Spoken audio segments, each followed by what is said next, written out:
Hello and welcome to NewsClick. You're watching Present, Past and the Future.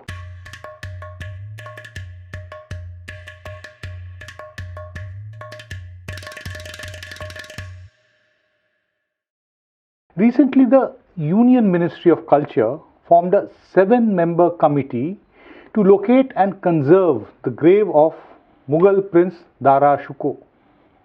It is believed to be located inside the Humayun's Tomb complex in Delhi.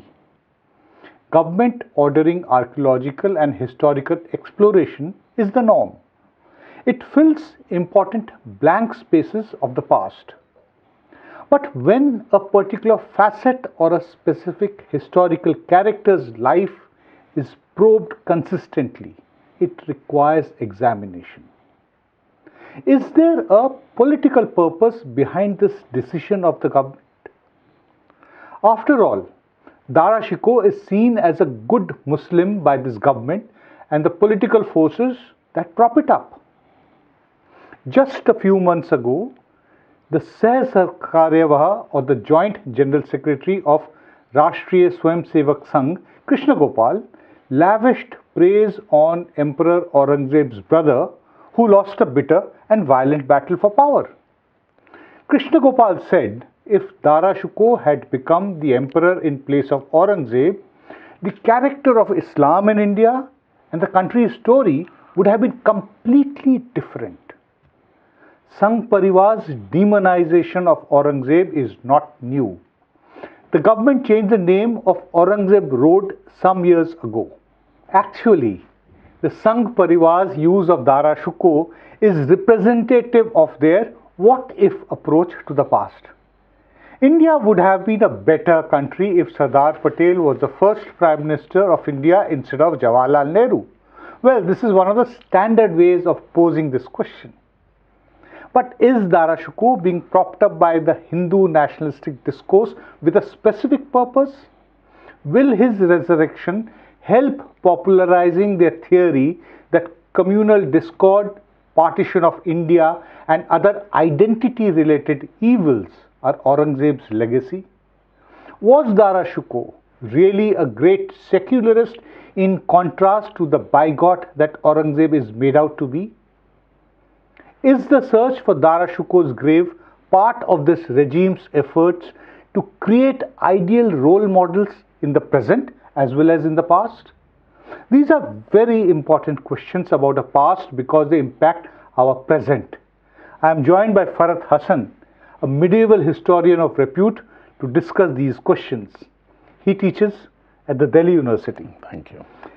Farhat, let's begin by a pure historical thing, question. That it has been written, and one of the leading archaeologists of the 20th century had said that his grave was one of the tens of graves which are lying unidentified in the Humayun's Tomb complex. How does one actually go about establishing which one is this one? It's like, yahi qabr unki. I don't think there is any way you can discover the grave of Dara Shukoh. So insofar as I think, this is actually an exercise in futility. Because I mean, obviously, these graves were not are all unmarked. There are no identifying element that defines a grave, and therefore, how would one differentiate the grave of Dara Shukoh from so many other graves in the vicinity of the Humayun's tomb? So either historically or archaeologically, this is not possible. That's how I tend to think. Yes, I think it's an exercise in futility. Yeah. No, you cannot do a DNA testing and then test it with Aurangzeb's grave. Go and dig that up and do a DNA testing from the graves that you dig up. I could understand an interest in Dara Shukoh, but an interest in the living Dara Shukoh would be a far more exciting venture than an interest in the dead Dara Shukoh. Right. And if the interest in Dara Shukoh is about knowing him better, it's about understanding his contribution to philosophy and comparative religion. That's a very encouraging thing, right. and we are all in it. But if the renewed interest in Dara Shikoh is actually a political exercise. Uh, you know, uh, Motivated by the need to use him for right-wing mobilization, then obviously it's something that has no meaning for a historian like me. This is what is the basic purpose? Yeah, I think this is exactly what's happening. I mean, they're trying to do with Dara Shikoh what they did with Patel or Bhagat Singh, or are trying to do with Gandhi. Use him as an example of a good Muslim, and then appropriate him to for the construction of right-wing nationalism. And Dara Shikoh is obviously a very bad example to choose for this kind of an activity, for this kind of an endeavor. You talked about it would have been better if they had looked for a living Dara Shikoh. Now, this which actually brings out, he's quite often presented as a symbol of what we call the Ganga Jamuni Tehzeeb. Now, from a historian's perspective, going back to the what-if theory of the favorite what-if theory of the Sangh Parivar, would he have been a kinder king? What Krishna Gopal said, that Indian history would have been completely different. Would it have been? Suppose for a moment, let's say that history had not been what it is, but it had been something different. I mean, behind this question, there is an obvious attempt to posit Aurangzeb and Dara Shikoh against each other, as if they are very different entities. That's one problem with it. The other problem is the need to present Dara Shikoh as an exceptional exceptional Muslim, as an exceptional Muslim, as an exceptional prince as well. And this is again wrong, because Dara Shikoh is after all a product of the Mughal court culture. And all that Dara Shikoh was trying to do is actually a continuation of an enduring Mughal courtly tradition. He was translating Upanishads, he was translating Hindu texts into Persian, so was Akbar. He had creative engagements with the yogis, and you have instances of Akbar and Jahangir doing the same. Same thing. Jahangir had immense Akbar is also juxtaposed as a good Muslim in contrast to a bad Muslim. Aurangzeb. I'm coming to Aurangzeb in a minute. But there are these enduring traditions that had been laid in place by Akbar, and they continued down to the end of the Mughal Empire. Aurangzeb also, despite his personal predilections, failed to change them. Let's not forget that there were more non-Muslim in the bureaucracy, in Aurangzeb's bureaucracy, than was the case in Akbar. There were more Hindus in his army. The idea that somehow Dara Shikoh was more acceptable to the Hindu aristocracy is again misplaced, because the Rajputs en bloc supported Aurangzeb in the war of succession, not Dara Shikoh. So that these are very broad, generalized impressions that have been created in order to posit Aurangzeb as the villain of history and Dara Shikoh as the hero of history. Now, this kind of a history is deeply problematic, which is centered on creating heroes and villains all the time, instead of looking at deeper processes of social and historical change. And this is what should have been the focus of this exercise. The discourse, the Hindu nationalistic discourse, says that in contemporary Muslim thinking, in Muslim society, there are two strands of thought. One is the fundamentalist strand, Wahhabi, Jihadi, use any kind of words, and the other is the good strand, which is the secular. Secular is also a bad word, it's also part of Jihadi narrative. Rashtravadi, I think that is a better way of putting it. So was there fundamentalist strand versus the Rashtravadi Hindu-leaning strand during the medieval era, especially the Mughal period? No, I don't think that's the case. First of all, because it would be a very deeply problematic formulation to say that you had a vision of the nation in the Mughal period. The nation is a very modern conception, and you don't have an idea of a nation or nationalism or attachment to the nation state in the Mughal period. It's pure territory. It's pure territory, and you have notions of local patriotism, but they don't translate as nationalism. So this whole idea of Rashtravadi. So there was no Sultanawadi sentiment. No, it was all for the land, Sultanat ki. Yeah, the boundary. You could have attachments to your caste, you could have attachments to your community, you could have attachments to your village or townships. But the idea of a nation, an attachment to a nation state, is something that's a very modern development in history. Now, with reference to the divisions or strands in the world of Indian Islam, yes, you had conservative elements in Indian Islam, but as is the case with all religions. But the important point is to see the kind of influence these strands had in shaping Mughal state policy. Or do they justify this kind of a juxtaposition of Aurangzeb with Dara Shikoh, as is being done by some thinkers today? That's the point. You see, because there are only two issues, two aberrations that are important in the case of Aurangzeb. One is which is always trumpeted, is the evidence of the destruction of temples. But what is easily ignored is the fact that he patronized, protected more temples than he destroyed. Actually, do we have figures of this, or some specific? Yeah. Of course. These are not known. Can you just list a few of them? So many of them. You have Tarapad Mukherjee and Irfan Habib have discovered the famous Vrindavan documents. These documents are incidentally lodged in the temple archive. They're not a part of the Mughal archive. And you have a large number of documents of cash-free grants, stipends, land grants, revenue-free grants being granted to the temples in Mathura and Vrindavan, not just by Aurangzeb, Jahangir and Shah Jahan, but Aurangzeb as well. That's one thing. This is what needs to be publicized, but it is not publicized. Yeah, that's unfortunate. History is being used for present politics. That's the concern. That's the concern.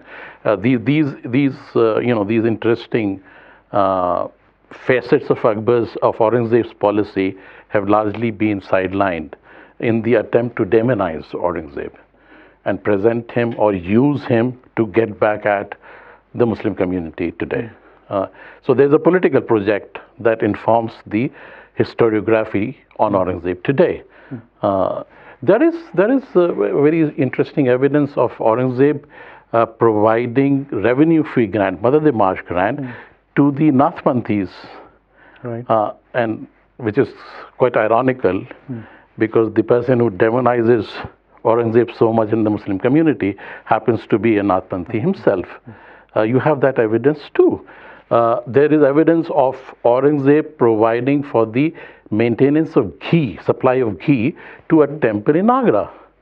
So you have a large number of evidence of state providing active patronage to the temples in all over the Mughal regime. Yes, there are instances of temple destruction too.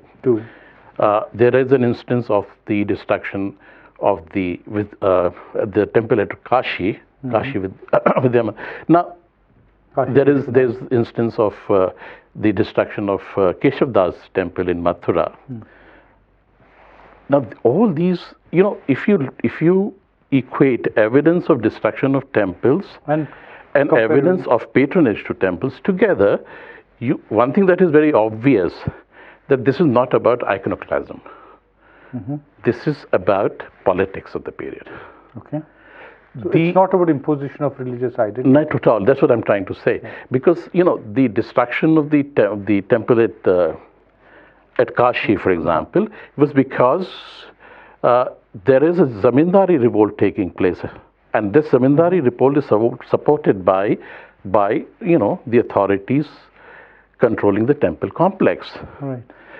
There is also an accusation that Jai Singh, who constructed that temple, Vishwanath temple, had facilitated the release of Shivaji. Okay.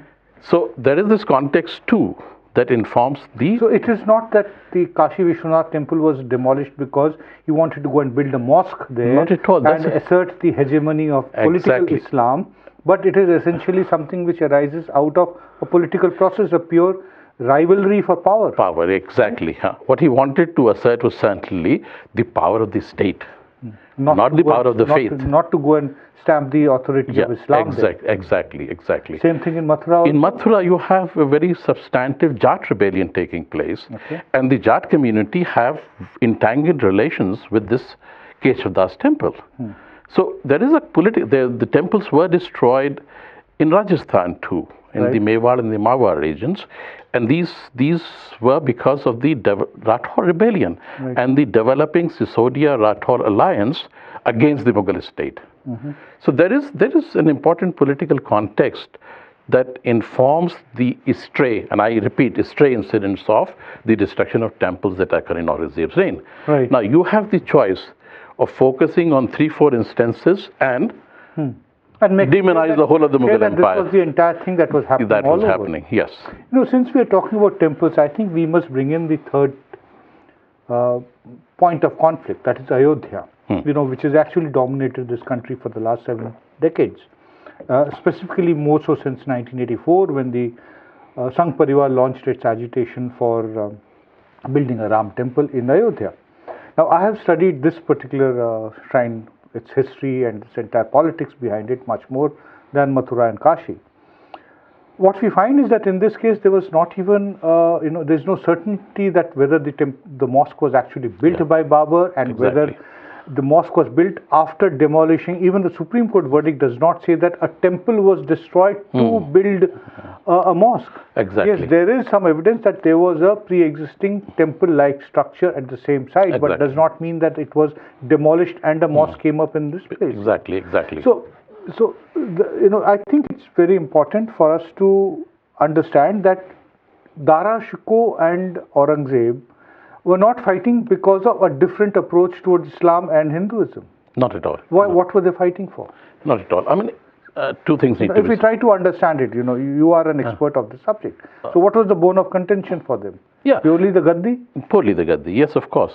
I mean, the issues had become slightly more complex for Aurangzeb for 2 reasons. One is that he had ascended the throne in the lifetime of his father. Right. Now this is and his father had nominated Dara Shikoh as the heir. Now these are two very significant problems that Aurangzeb was faced at the time of his accession, because this was never acceptable that a son could replace the father to the crown. The only way Aurangzeb could do it was to argue that Shah Jahan had abdicated faith. And that there's also this popular, belief that Shah Jahan was jailed by. He was, yeah. So that this was the first time in Mughal history that a reigning sovereign was dethroned, and in the lifetime of the father, you have the son taking charge. There would have been some reasons for Aurangzeb to do that, or was that's the way he was made? No. He was scared of Dara Shikoh being appointed as the heir apparent if he lets this. So, he would have also been part of the Mughal process. So he was also part of the culture that the eldest son becomes the next. Exactly. So why did he revolt? Who? Aurangzeb. Yeah, because he wanted to take power. I mean, it's about Gaddi. It's about power again, and therefore. So he was more ambitious. He was more ambitious, and I think Dara Shikoh was also equally ambitious. I mean, it's not that he had any deficit in, I mean, the tendency to portray Dara Shikoh, to look at it as a very benign saintly person, a peace loving. That's not true. Almost looking for a Gandhian in medieval India. They were both extremely ambitious princes, hankering after power. So how did Aurangzeb go about building the alliance, especially with the Rajput chiefs? Yeah, that's significant, because the first thing he did was to cultivate alliances with the Rajputs. Now, Rajputs were also divided into different clans. There were Kachwas, there were Sisodias, and Aurangzeb had a huge success in incorporating all of them behind him against Dara Shikoh. The references in Rajput sources to Dara Shikoh are never benign. They see him as arrogant. They see him as full of himself. And these are Rajput sources. Yeah, these are the Rajputs. So that it's not doctored by any Muslim. No. These are the Rajput Rajasthani sources. So that for the Rajputs, at least, Aurangzeb was far more acceptable as a ruler than Dara Shikoh. And this is important because the argument of of an uniform anti-Hindu reaction taking shape in Aurangzeb's reign is not borne by evidence. That's important. Huh? Right. So when does this belief start really coming up that Dara Shikoh stood in contrast to Aurangzeb, not just because of political power, because he was very brutally killed and beheaded, and his body was scattered all over and buried. No name was given to the grave. Now, when did this story start building up? That this was actually because of their different approaches to Islam, because of Dara Shikoh being more embracing as a king, Aurangzeb being the tyrant, who was not just a tyrant but he was also a religious zealot.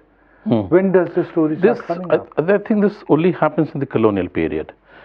You have this strain of historiography. By the colonial historians? In several writings of the colonial historians, by colonial imperialist historians. And the reason why they did so was to, first of all, present Aurangzeb as the antithesis of what the British colonial state represented. Okay. So, whereas Aurangzeb was despotic and arbitrary, so the colonial state was kind of legitimating its dominion by portraying Aurangzeb in a particular light. Right. Now, within that frame of reference, only because Dara Shikoh didn't become the ruler. Had he become the ruler, the portrayal of Dara would have been very different. There was also this argument that there is this benign philosophical prince who was ruthlessly eliminated from the scene by Aurangzeb. So these kinds of polar opposites begin to emerge in the 19th century, but they were then taken up in a big way by the right-wing historiography. What you're trying to say is that Dara Shikoh's portrayal as a counterbalancing force to Aurangzeb basically came as a handy ally for the colonial historians. Exactly. In their attempt to say that they were the legitimate rescuers of India in contemporary India. Yes, exactly. To legitimize their rule, that they were not despotic because they were taking India out from the clutches of something which had been terribly despotic and tyrannical. Exactly. The other element is to present India as a divisive country, a country in which people essentially and primarily fight over religious symbols and religious rituals, and to present the Mughal state as adding fuel to the fire, adding fuel to the fire. Islam in India. Yeah, and therefore the British state then becomes not only a neutral arbiter, but also a state that can protect the interests of the majority non-Muslim population in India. So what you're trying to say is that can we say that there was actually no religious conflict? That's a phrase which is used in today's context. There was no existence of religious conflict in Mughal India, or specifically in Aurangzeb's period. Yeah, exactly. I mean, there are three issues here. One is that, first of all, there can well be, and there is a tendency to present conflicts emerging out or emerging from material domains, over material issues, over issues of caste and community identities as religious conflicts in the colonial and modern historiography. You have this tendency, in much of the imperialist and right-wing historiography. The second thing is a substantive issue, which is that of the nature of religious identity in the pre-colonial period. And first of all, let us be very clear that religious identities in the Mughal period were extremely fluid. Okay. And therefore, to envisage a situation fluid, where what does it mean? People borrowed from each other's religious rituals and symbols in a big way. Okay. There could well be a Maulana who would offer prayer in the temple, in the mosque, and then go to a temple and pay respect to a god or a goddess. Right. And there are numerous instances. So people were not divided on religious lines. Exactly. And they could find resources, a shared space of intercultural resources from each other's religions to define themselves as authentic human beings. So that's one problem that you have, is the fact that you tend to see religious identities as stable formations, which is actually something that only happens in the colonial period. One. Secondly, even if you assume that religious identities did exist, how does the presence of a religious identity automatically translate itself into communalism? Right. You can have instances. Just give me 5 minutes. I'm not sure if I'm taking more time. Religious identities can be indifferent to each other. Religious identities can be mutually appreciative to each other. Right. And religious identities can be hostile and antagonistic to each other. There is absolutely no evidence in the Mughal period of religious identities turning hostile and antagonistic to each other. Right. There are two evidence for this. One is the evidence of Dabistan-e-Mazahib, the first work on comparative religion to have been written in the early 18th century. Right. And one of the things he makes is startling, which is that people are totally indifferent to each other's belief systems. He says that Muslims don't have a clue of what Hindus believe in, and Hindus don't have a clue with what Muslims believe in. Right. And he made a very strong case that religious identities are totally indifferent to each other. Okay. And therefore conflicts based on religion or religious rituals and practices obviously ruled out. Akbar and Dara Shikoh, and Akbar in particular, when he introduced this concept of Sulaykul, made an effort to change this. And one of the things that he says is that, just two more lines, is that Sulaykul is only the first stage. And what does he mean by Sulaykul? Sulaykul is about tolerance of difference. And he says, Abul Fazl, understanding difference also, maybe. Yeah, and he goes further. He says we need to replace Sulaykul with Muhabbat-e-Kul, appreciation of difference. So that this is where Dara Shikoh becomes significant. It is a continuing legacy that Dara Shikoh takes forward. You cannot vilify the Mughal Empire and go on praising Dara Shikoh, which doesn't make sense at all. Well, Farad, it's been really fascinating talking to you, my pleasure. Thanks for having me. Have been cleared up, in the course of this discussion. Thank you very much. In today's India, the present often shapes the past. History and historical figures are routinely being oversimplified.